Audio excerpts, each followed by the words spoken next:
Hello guys, welcome back to NFT Inspo.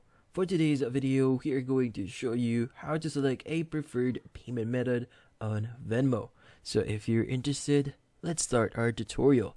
So you might be wondering, how do you actually select a preferred payment method? So it's pretty simple. So what you need to do first is you need to go to the Me tab by tapping on the picture or your initials.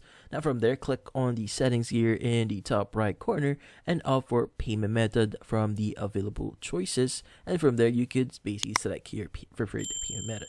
Now, if you want to set a backup payment method, so what you need to do is you need to navigate yourself to the Me tab by tapping on the picture or your initials. Click on the settings gear located in the top right corner and choose backup payment from the options. Now from there, select the preferred payment method you wish to use, and if you want to add a new payment method, click on the add bank or card.